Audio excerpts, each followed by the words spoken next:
Broj poginulih u razornom zemljotresu u Kolumbiji porastao je na najmanje 224 osobe. Oko 2700 je prijavljeno kao nestalo nakon zemljotresa magnitude 7,4 na dubini od 103 km koji je pogodio Čoko provinciju, a osjetio se širom zapadne Kolumbije. Većina poginulih je u gradu Pereiri gdje je došlo do urušavanja zgrada. A više od 2 godine nakon početka rata u Gazi, pitanje američke vojne pomoći Izraelu ostaje jedno od najspornijih pitanja Vašingtona. Koliko Sjedinjene Američke Države zaista mogu uticati na izraelske odluke, gdje prestaje pravo na samoodbranu, a počinje odgovornost za civile? I može li se američka politika prema Bliskom istoku promijeniti? Razgovaram sa Džošom Polom, bivšim visokim zvaničnikom američkog Stejt departmenta, koji je 2023. godine podnio ostavku zbog američke vojne podrške Izraelu. A do kraja emisije i o nauci milioni ljudi je imalo priliku posmatrati rijetku totalnu pomrčinu sunca koja je posebno bila vidljiva iz Islanda, sjeverne Španije, dijela Portugala. Perzeidi su također dosegli vrhunac u noći između 12. i 13. augusta. Večeras o ovim temama na malo drugačiji način. Kalpana Pot je hollywoodska glumica, simpatična, izvrsna komunikatorica nauke koja svemir približava publici kroz humor, britkost i bez ikakvog elitizma. Ona je moja gošća večeras. Ja sam Ika Ferrer-Gotić, ovo je Puls Planete.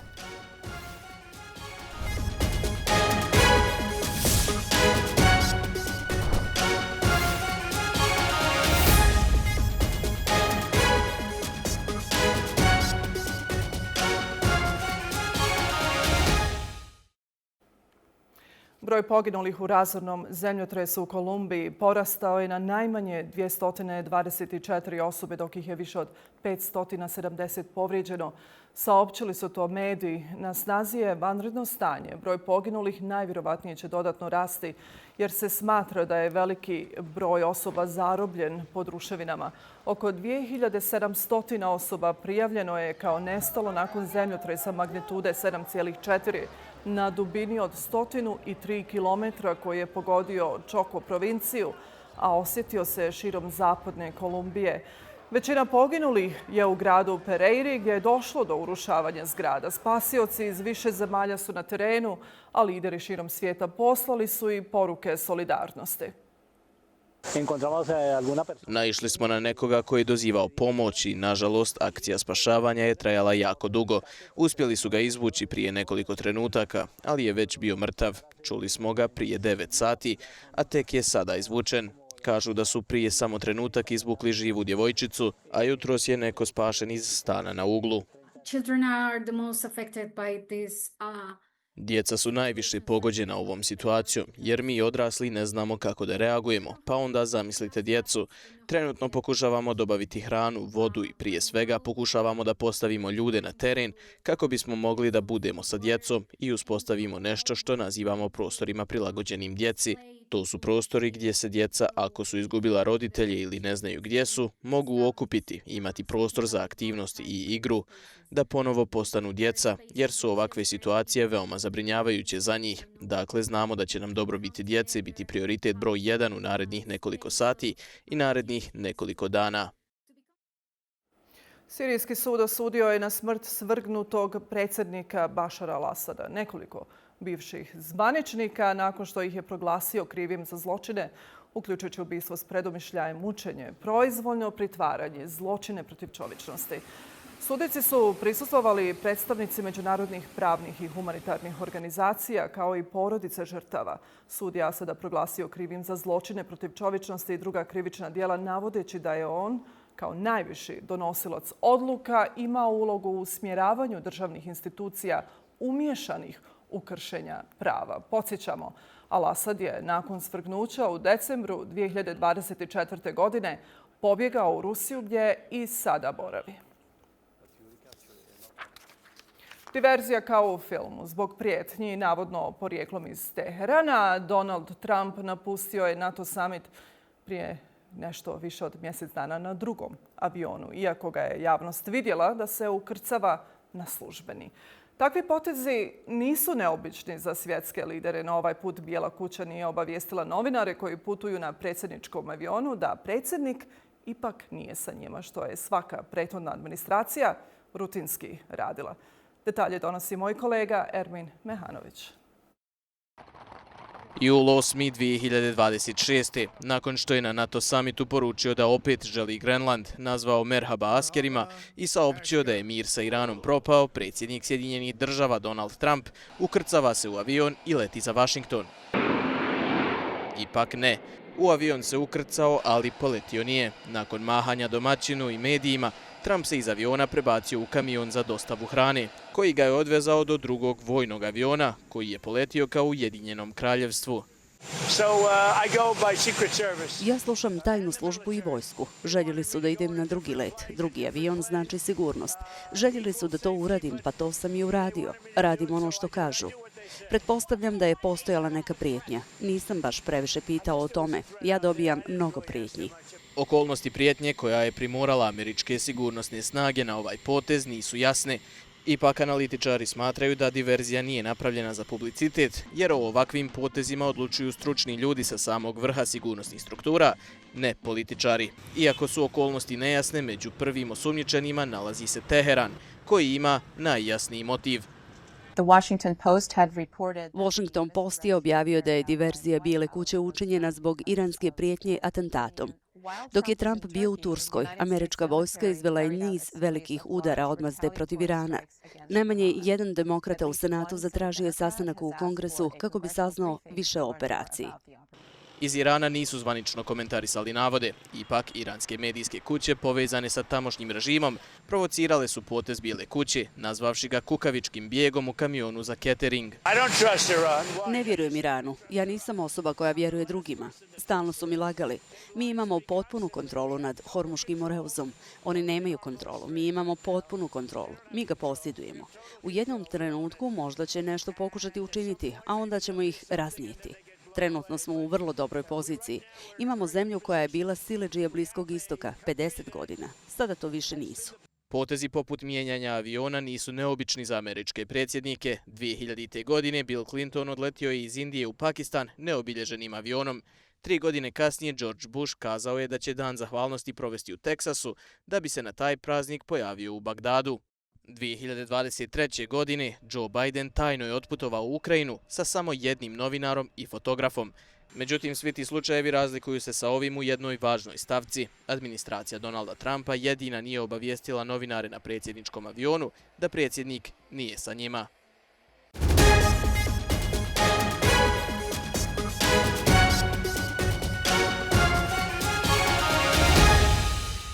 Džoš Pol is a former U.S. State Department official who spent more than 11 years as Director of Congressional and Public Affairs in Bureau of Political Military Affairs, the office responsible for arms transfers and security assistance. In October 2023, he became the first Biden administration official to resign publicly over continued lethal military support for Israel during the Gaza war genocide, citing policies he viewed as short-sighted, destructive, and contrary to American values.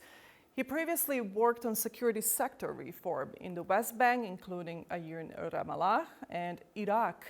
He's co-founder and director of a new policy, a non-profit lobbying organization he launched with Tariq Habash to reshape U.S. policy toward Israel and Palestine around human rights, national interests, and of course the compliance with the U.S. and international law. I'm welcoming Džoš Pol to the program. Džoš, thank you for joining me and welcome. Thank you very much. It's great to be with you.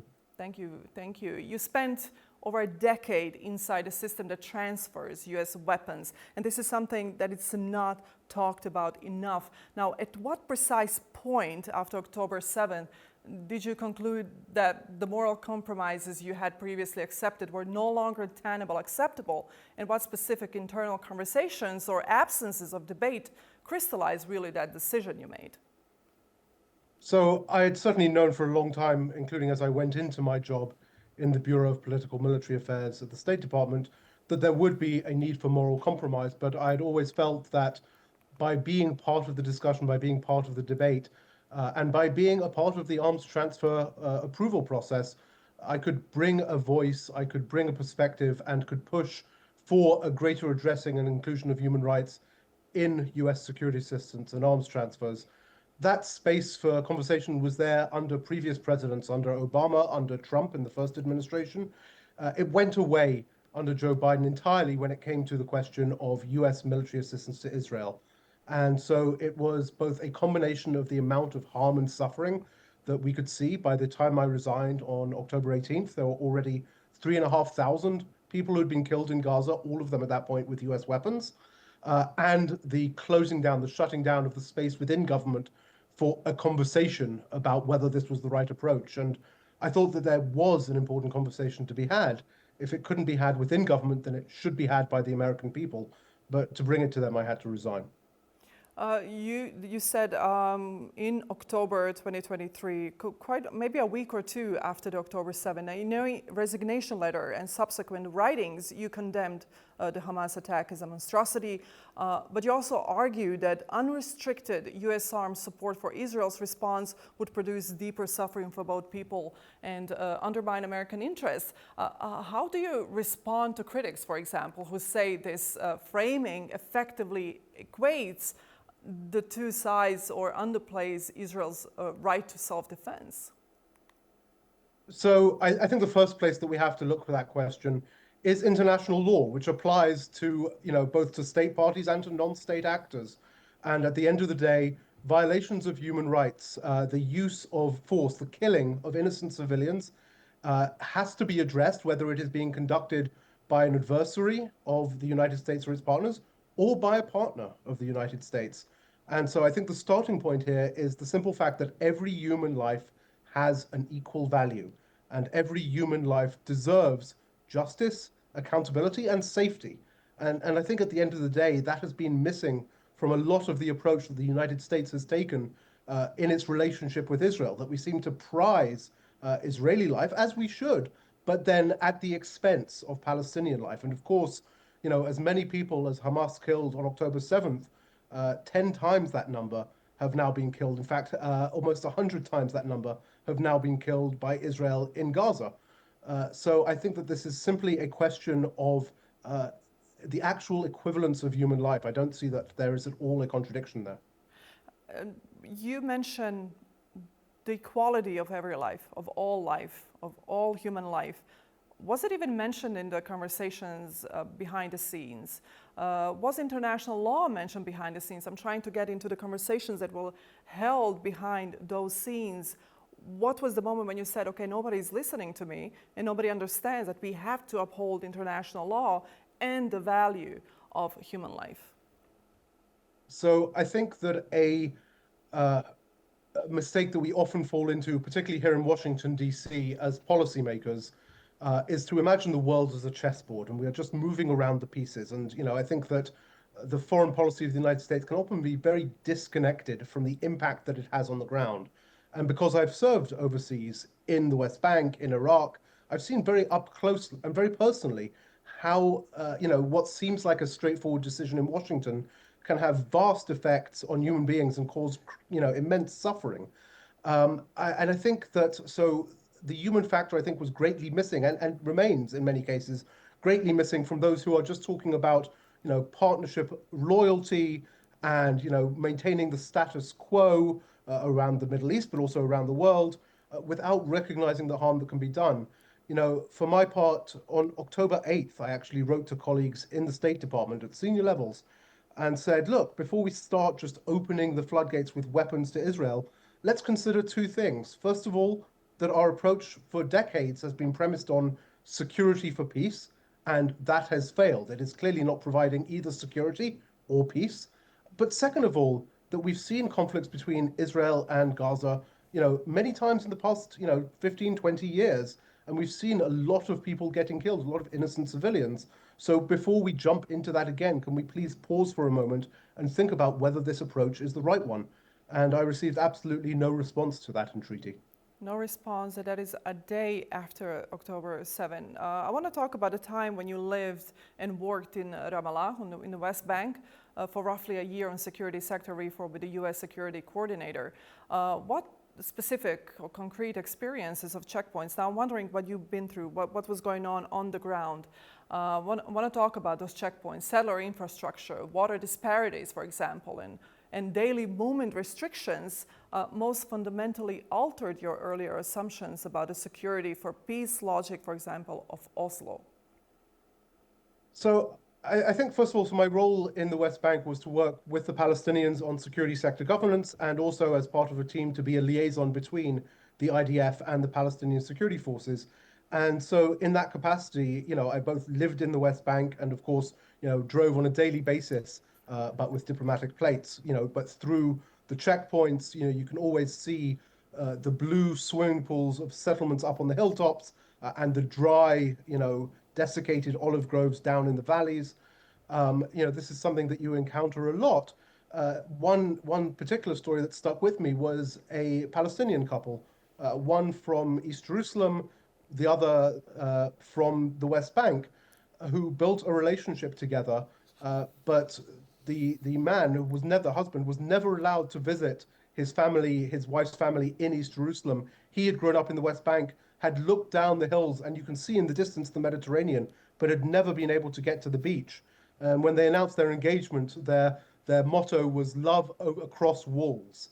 And just this idea that there is this complete breakdown in humanity and this control that is applied to the people, whether it is in terms of their economy, their access to their fields, their access to education, or the ability of the IDF to just pop up any day and arrest anyone and detain them without charge for months at a time, even children, in conditions that are far below international standards. There's just a lot that I think you face and encounter when you are actually on the ground.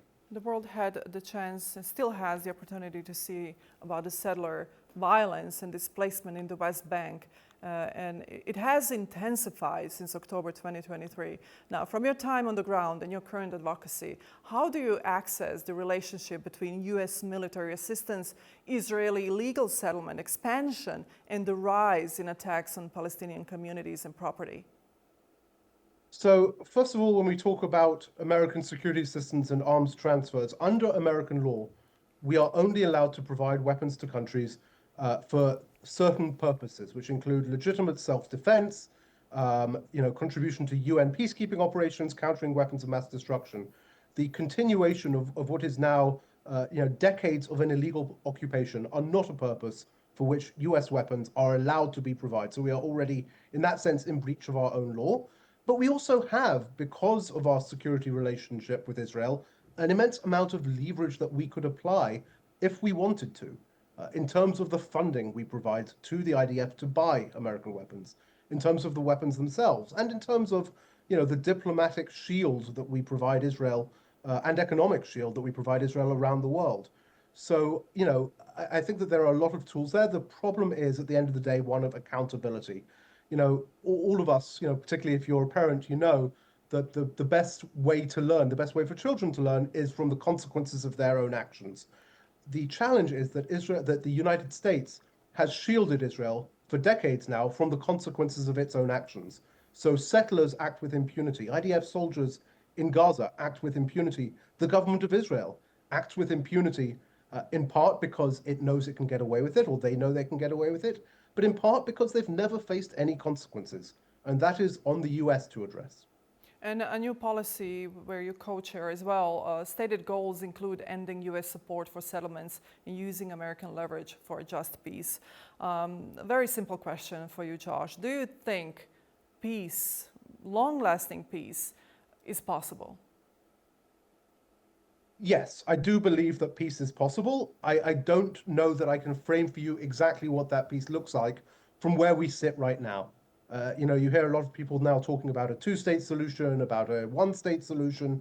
I think where we are right now, looking at the situation in Israel and Palestine, first of all, remains on the wrong track. I think the pathway, if Israel was to be left to its own devices, would be of continued ethnic cleansing of the Palestinian people.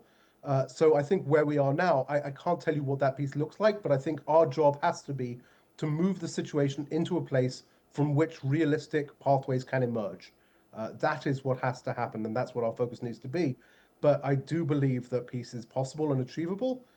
And a really important part of that is the role of the United States. We have to either facilitate those pathways to peace, or we have to get out of the way. That's very simple. You have described U.S. policy as trapped in bureaucratic inertia and confirmation bias. Now, looking back across Obama, Trump, and Biden years, which features of arms transfer process most consistently prevented meaningful human rights scrutiny of Israeli units or operations that we've seen in Gaza and in the West Bank? So ultimately, it's a question of politics more than anything else.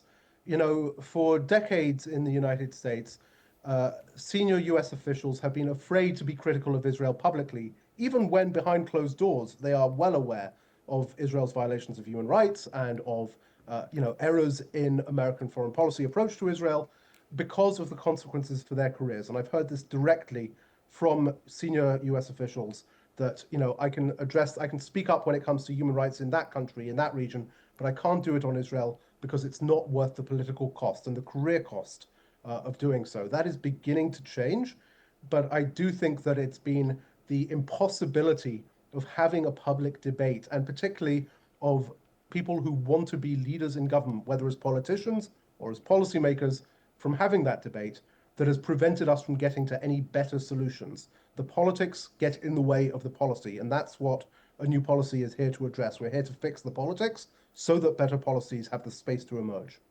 Josh, you've argued that a two-state solution, as conceived under Oslo, is no longer viable given the settlement map. We also have to remind our viewers that the state of Palestine has been recognized by most members of the UN not so long ago. Now, what alternative political horizon do you consider realistic maybe, and what consequence or sequence of US policy steps, recognition, for example, leverage or otherwise, would be required really to move towards it? Yeah, so at the end of the day, what I believe and what a new policy believes in is Palestinian self-determination, and actually a global human right to self-determination, right? It's Article 1 of the UN Charter is the right of all peoples to self-determination. What form that takes when it comes to the Palestinians and to the Israelis is really a question for them, because that's the definition of self-determination. It doesn't mean, and decades of failed American policy have shown, that directing what that looks like, without the necessary backup and steps to get there, doesn't lead to a just and lasting peace. So I think when it comes to America's role in this, what we have to do is, first of all, use the leverage that we have, apply our own laws, abide by our own laws, and create the circumstances from which the Israelis and the Palestinians can figure out what the successful path forward here is, whether it's a two-state solution, a confederacy, a one-state solution. Really the United States' role has to be, as I said, either getting out of the way of that, or stopping continuing to pay lip service to a solution that is farther and farther away, and actually take the steps necessary to really apply the pressure that is necessary to Israel to consider what it has to do in order to achieve a just and lasting peace. Apply pressure to Israel. Do you think that's even possible, taking in consideration the efforts of AIPAC and Congress? Yes. So first of all, I think that American politics are shifting. We've seen a transformation in public opinion, one that is particularly noticeable amongst young Americans, but that spans the political spectrum, that spans all American demographics. And that shift in American public opinion is beginning to translate into political change. And we see that in the current midterm cycle that we're in. I think the question of US policy towards Israel and Palestine will also be one of the defining questions of the upcoming 2028 presidential election cycle. Unfortunately, the way American politics works, it doesn't move that quickly, right? It moves in incremental steps as we go through election cycles, as we go through, shifts in Congress. But I do think that the day is coming where, the US will stop writing unconditional, blank checks to Israel for the IDF. I do think the day is coming where the US will significantly revisit important elements of its relationship with Israel. And you even have American pro-Israel politicians like Rahm Emanuel, a Democrat who is likely to be one of the many running for president in 2028, who has come out and said that the question of banking sanctions against Israel should be on the table as a tool to address settlement violence and settlement expansion. So I think that change is possible and is coming, but it is going to require a continued focus and continued work. Josh, two more questions for you. 73,000 deaths confirmed in Gaza, over 270 journalists murdered, medics, doctors. Do you think that international law has failed Palestinians? Yes, it has. And I think that there is a risk here for all of us, because I think that there has been an exception that has been carved out in international law when it comes to Palestine for many years. And what we see is that exception now broadening and widening and becoming essentially a point of collapse of the system as a whole. You cannot have exceptions within law. You have to have an equal application. And for years, there has been this gap through which Israel's actions have not been addressed, not through the UN, not properly through the International Court, not properly through the International Criminal Court, where, of course, the United States is now applying sanctions because it has attempted to prosecute or to charge, senior Israeli government officials. And that, at the end of the day, is a systemic risk for all of us, because it makes the system, first of all, literally incredible, right? No one believes that there is this international justice system anymore. And it means that when the problems come for America, as surely they will in this dangerous world that we face, we will not have the system there to provide us with the justice and protection that we need either. Therefore, it's very important to uphold international law. We seem to forget that. One more question for you, Josh. You received the Callaway Award for Civic Courage for your very resignation. And in retrospect, do you believe principled exits from government are more effective as moral statements or a catalyst maybe for institutional reform? What advice would you give current officials who share your concerns, opinions, but maybe remain inside the system? So I do think that certainly in the situation I was in, where I was part of the arms transfer process, I felt like resignation was really the only option given the situation. But I think, and I've talked to many government officials, both in government still and also who have left it, who have had maybe a less direct connection, who are working on other issues. The advice I always give to them is three things. It's first of all, like they say when you get on the airplane, put on your own mask before helping those around you. You've got to make sure that you are secure in your own position, in your own environment, because you're not going to be any use to anyone else if you are scrambling from the minute you leave. The second thing is, look, at the end of the day, first of all, if you're not doing this job, who is going to be? Is there someone, if you care about human rights, if you care about American values and American interests, are you going to be replaced by someone who also cares, or by someone who just pushes forward on whatever they are told, regardless? Therefore, what impact are you going to have? Are you going to be able to sort of drive a conversation from the outside, or are you going to be more effective as someone who is pushing, for example, on humanitarian assistance from the inside, even if the progress is only incremental and the losses are great?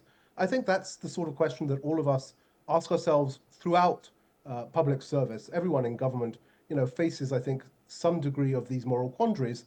And I think it's, at the end of the day, a deeply personal question, but one that is part of and not separable from that dedication to service. Service, and of course, human rights. Like we mentioned at the beginning of our conversation, the equality and value of human life, regardless of ethnicity and background.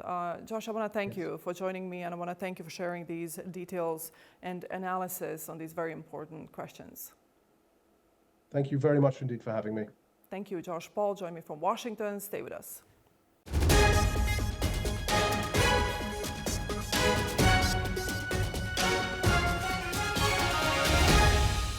Milioni ljudi ove srijede imalo je priliku posmatrati rijetku totalnu pomrčinu sunca koja je posebno bila vidljiva iz Islanda, sjeverne Španije, dijela Portugala.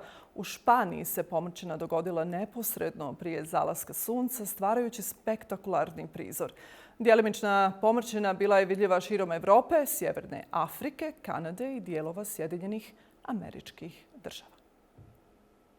Jedan od najpoznatijih meteorskih rojeva, Perzeidi, dosegao je svoj vrhunac u noći između 12. i 13. augusta. Ove godine uslovi za posmatranje posebno su bili povoljni. Nebo je bilo tamnije, meteori vidljivi za vrijeme mladog mjeseca.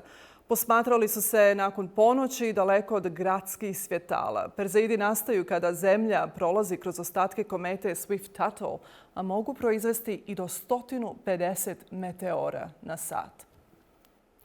A večeras s ovim temama želimo razgovarati na malo drugačiji način, zabavan. Kalpana Pot je hollywoodska glumica, simpatična, izvrsna komunikatorica nauke koja svemir približava publici kroz humor, britkozi bez ikakvog elitizma. Putem Instagrama, TikToka, predavanja o Griffith Observatory, serijala Franklin instituta, nominiranog za Webby nagradu, kao i svoje knjige Spaced Out. Složene teme iz astronomije pretvara u kratka zabavna i svima razumljiva objašnjenja. Pogledajte. Breaking space news, scientists made the first ever 3D map of one of the most mysterious places in the solar system, Uranus.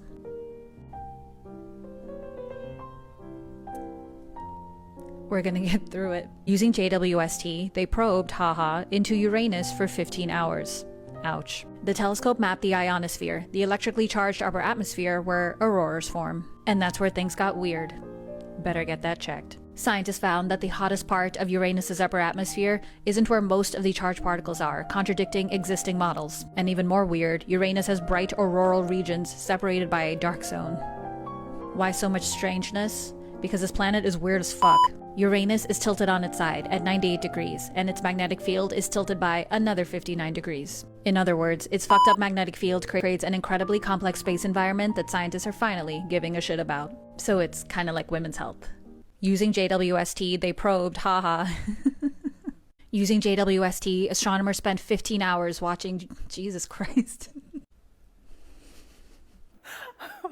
I'm welcoming Kalpana to the program. Thank you so much for joining, and thank you for these amazing reels that you share with the world. I had to have you on the show. Kalpana, welcome. Oh, thank you. Thank you so much for having me. I'm so glad that my reels are translating. You know, comedy, I think, is universal, so people enjoy comedy no matter what. All right, let's get one thing first straight. Is it Uranus or Uranus? Technically, and I'm going to butcher it too, it would be Uranus is closer to the, I guess, more Greek Mediterranean pronunciation. Uranus has just always been a joke, and I love it. But I guess in America, like technically in America, we should say Uranus, but Uranus is technically the closest. But nobody like would understand it, so Uranus exactly. it is. Kalpana, we just witnessed a rare total solar eclipse, and now, of course, the meteor shower lighting up the night sky this week behind us. Now, from an astronomy perspective, how extraordinary is it to have two such spectacular celestial events happening almost back to back? Actually, three, because we have planets conjunction as well. We should mention that. Yeah, absolutely. It's definitely not common. So eclipses are actually a bit more common than people think. Solar eclipse paths are so thin, which is why so few people get to see them compared to a lunar eclipse where the shadow or the range of it is so much wider. So considering how most of our planet is covered in water, a lot of times solar eclipses are just passing over places where humans don't live.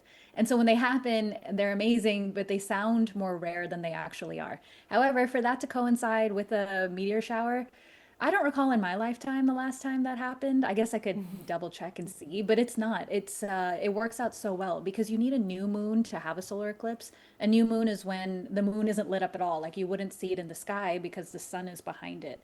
At the same time, that's great for a meteor shower because you need as much darkness as possible. So if you had a full moon, it would drown out the night sky. So if you have a new moon, it's great for a solar eclipse. It's the only way solar eclipse works. And it also is amazing for a meteor shower because then there's no other light in the sky. So to have it all happen at the same time is pretty amazing, as well as the planet conjunction. I want to say at least what I read was 6 planets are all together. However, you're not going to be able to see Uranus or Neptune without a telescope, but you can see Saturn and Jupiter and Mars and Venus. They look like bright stars in the sky. Do you think that the solar eclipse lived up to the astronomical hype? We've been talking about this for months, probably waiting for it. I absolutely think so. The first one I had ever seen was I forgot, August, September of 2017. And at that time I had family living in Oregon, just north of here in California. So I went up and then got up very early in the morning to go drive a little bit further away in the middle of nowhere just to see the solar eclipse. And a hush fell over the crowd. I shed a single tear. I've never seen anything like it before. There's pictures, even NASA images don't do what it really feels like in person justice. I think it's the most incredible phenomenon any person can ever see. And I highly encourage everyone to see it at some point in their life, even if that means traveling. It's completely worth it. And it makes me wonder what our ancestors once thought of it, because when you don't know what is actually happening in the sky, like the orbital mechanics, the fact that it's the moon eclipsing the sun, I really wonder what they thought when they saw in the middle of the day things just get dark because this object is covering the sun. It's amazing. So yes, my answer is it lives up even more so than you would think. Even more so. I want to talk about your background. I want our audiences to get to know you. What first sparked your love for space and science growing up? And of course, your background primarily is acting. So tell us more about yourself. Sure. People often ask me this. Was there a pivotal moment in my childhood that made me fall in love with space? And to be honest, I don't have that moment. For some people, it's they see Saturn through a telescope for the first time and it changes their perspective on everything. For me, I just feel like I was born being intrigued by the mystery and the wonder of what exists out there. It gives me perspective. It's almost therapeutic in a way, even though it sounds contradictory, because if you really imagine how tiny we are in the grand scheme of things, it should make you sad because essentially we don't matter. But for me, it's wonderful because when life feels overwhelming, it gives me perspective to know that there are greater things than my problems happening. So I've just always been fascinated by the beauty of it, maybe because when I was growing up in the 90s, Hubble was coming out with all sorts of imagery that we had never seen before. And so that blew my mind. But I've just always found a fascination with what lies beyond. And I never intended it for it to play a part in my career in storytelling and entertainment, but I'm very grateful that it has. You do it in such a different way. It really pulls the audience in. I was pulled in immediately. I said, I needed to talk to her. I needed to talk to her. How has working at Griffith Observatory really shaped the way you talk about universe and you think about universe as well? Can you tell us about that time? Absolutely. So Griffith Observatory is a very popular space museum here in Los Angeles. It's normally top 1 or 2 of the most visited tourist attraction in all of LA, essentially because it sits up on the hill and there's no views anywhere else like it in the city except for at the observatory. And it's a public space museum. And so it was there that I really found my skill set in being a really good science communicator. I think I've always had a knack for just entertaining and public speaking, but then to be able to hone in the skill really happened because I was working there, because there we're kind of left to do whatever we want as museum guides. So I would just make my presentations my own. Obviously, I can't curse or say anything vulgar since I'm an employee, but still a sense of humor would always come through. I feel like humor is certainly a way you can inspire people to take an interest in the subject matter. And because I genuinely love it. So I think that translates. Which reminds me, I have to bleep out the F word that you dropped the bomb. Sure. That's during that reel. I'll do that. Maybe I'll just leave it. Maybe it's kind of cute. In Spaced Out, you keep your math light and the graphics heavy. Why was that approach important to you? I feel like growing up, it's always it's math that tends to deter people from participating more heavily in STEM fields. And STEM is science, technology, engineering, math. So math is a part of it. However, I know for me, I got interested in astronomy because of the visuals, because of more of what it represented than what it was mathematically. And I don't think I'm necessarily smarter than anybody else. Maybe I fall on a slightly higher end of the bell curve, but even then, not so much. So for me, I want to show people that if I can learn it, then you can learn it. And for me, it started more visually than mathematically. So therefore, that's how I don't want to intimidate anybody from taking an interest in the subject. So if I can just take out the math and introduce it in a more conceptual way, then I think people are more inclined to wanting to learn about the subject. Girl, you're smart. Okay, you're smart. You're just so humble.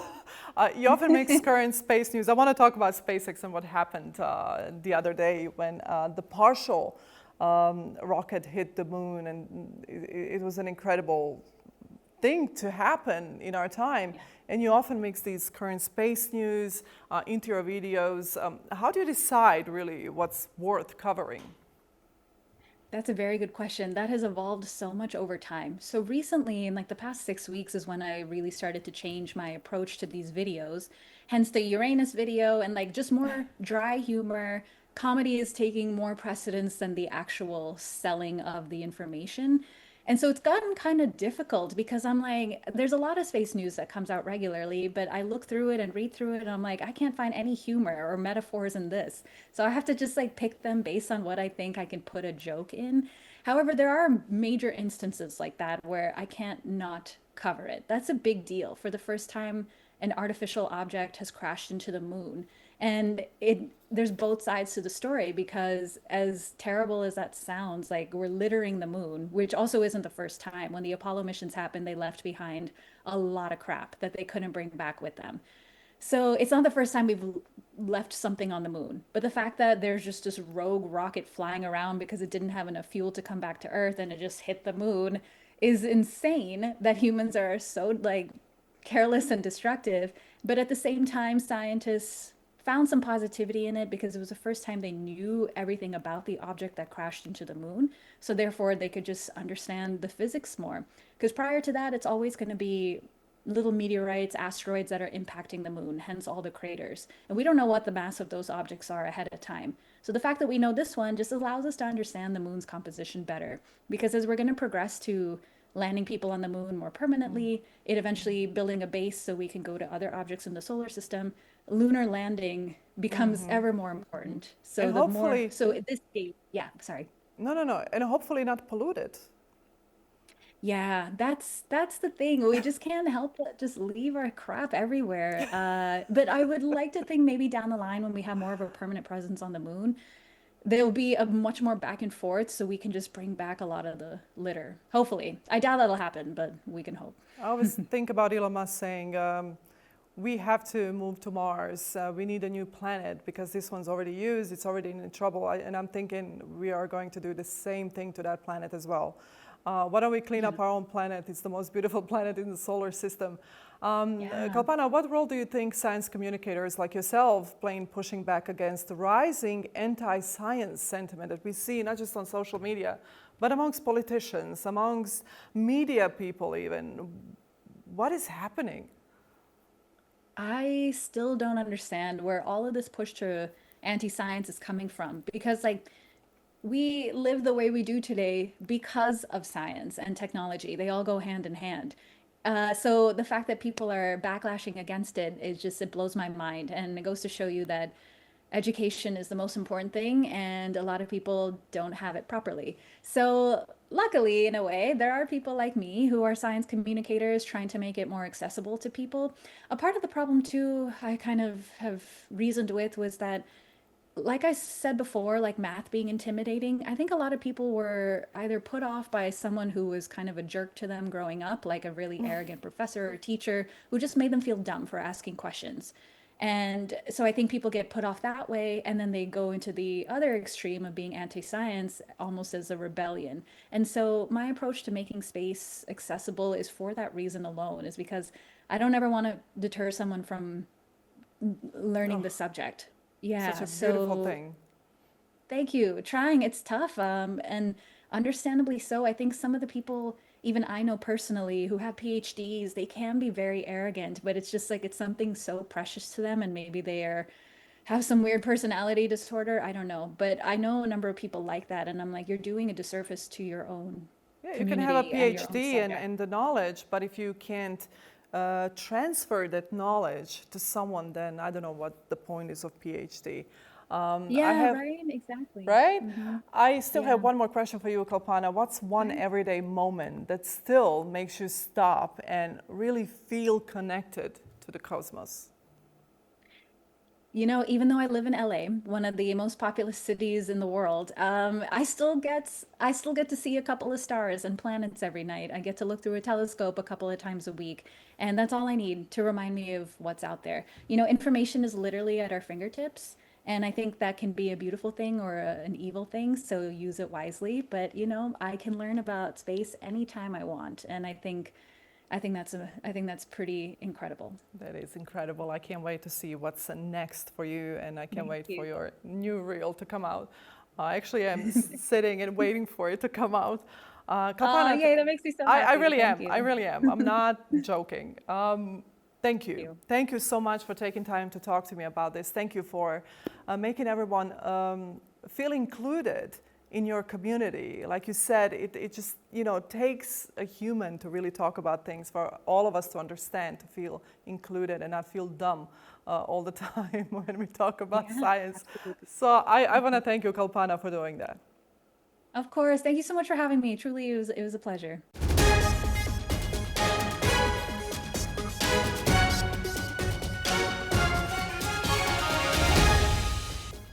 Toliko za ovu sedmicu. Ove ostale vijesti možete potražiti na našem sajtu newsmaxbalkans.com. Mi se naravno vidimo naredne sedmice. Ne mijenjajte kanal.